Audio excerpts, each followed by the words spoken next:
Bird keeper ka ba? Legal ba ang pag-aalaga mo ng ibon mo?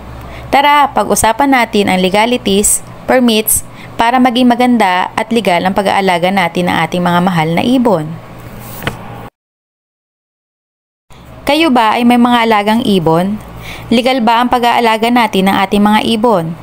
Ngayon, tatalakayin natin ang isa sa mga importanteng bagay sa pag-aalaga natin ng ating mga ibon. Kailangan ng permit sa pag-aalaga ng ibon. May batas dyan. Yan ay ang Republic Act No. 9147. Basahin nyo na lang ha. Ay na bahala. Naiisip natin, bakit pa kailangan ng permit? Iisa naman o kaya isang pares lang naman ang alaga kong ibon or IRN. Bakit yung iba hindi naman nahuhuli? Ang dami-dami nga nilang mga alaga. Pero paano kung may mga kapitbahay tayong mainggit, maingayan, magsumbong, tapos i-report tayo sa DENR at wala tayong permit?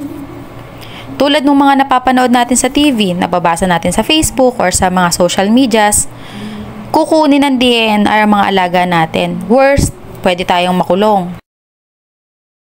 Gusto nyo bang mangyari yun? Napakadali naman at napakamura din ang pagkuha ng permit sa DENR. Sa katunayan nga, natutuwa pa sila kapag may mga nagpupunta at kumukuha ng permit para sa mga alaga nilang ibon or mga alaga nilang hayop. Kaya kung ikaw ay baguhan at nag-iisip pa lamang mag-alaga ng ibon, let's start it right! How? Una, pag-usapan muna natin kung ano ba ang CWR or Certificate of Wildlife Permit. Ang CWR permit ay permit para tayo ay legal na makapag-alaga ng ibon o anumang hayop. Ito ay kinakailangang nakapangalan sa atin, naka-address sa atin, may right stamp at dry seal. Bago natin pag-usapan paano tayo makakakuha ng CWR permit, pag-usapan muna natin ang tamang pagkuha o pagbili ng ibon. Saan ba o kanino ba tayo dapat kumuha o bumili ng ibon para tayo ay makapag-apply ng permit or CWR permit?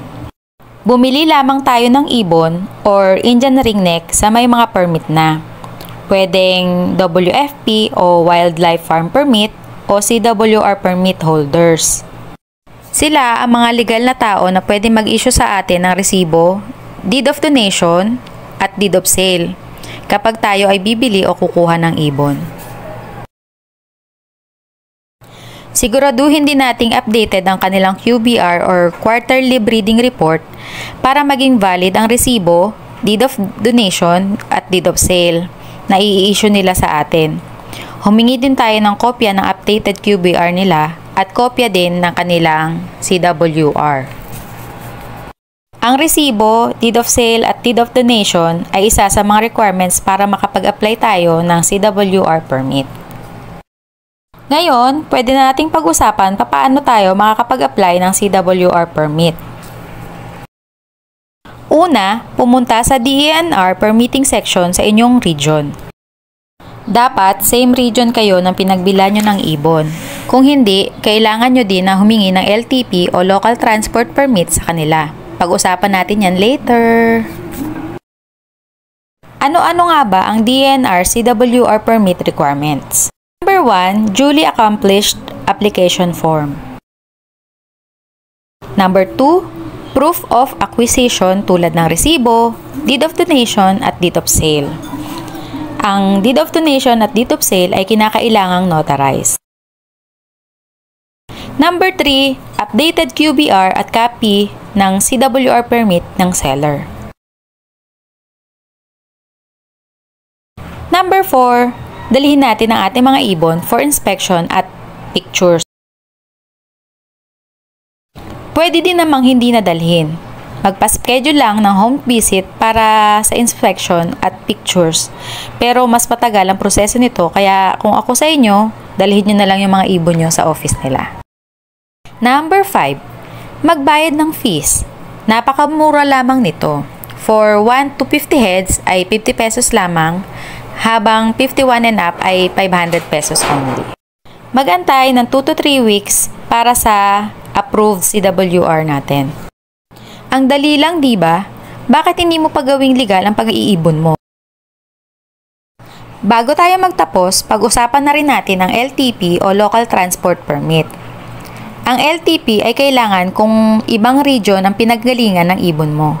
Halimbawa, kung ikaw ay taga Cavite at sa Manila galing ang ibon mo, kinakailangan mong humingi ng LTP sa pinagkuhanan mo ng ibon para maibiyahe mo at maiuwi mo sa Cavite ang iyong ibon. Paano mag-apply ng LTP o Local Transport Permit? Una, mag-fill up ng application form. Pangalawa, i-attach ang supporting documents tulad ng resibo, deed of donation, at deed of sales. Number 3, dalhin ang ibon na ina-apply ng LTP for inspection and pictures. Number 4, magbayad ng 100 pesos per transaction. Number 5, balikan ng LTP o Local Transport Permit after 1 week. So, kung ikaw ay mag-ibon o may planong mag-ibon, do it right. Kumuha tayo ng tamang permit. Thank you!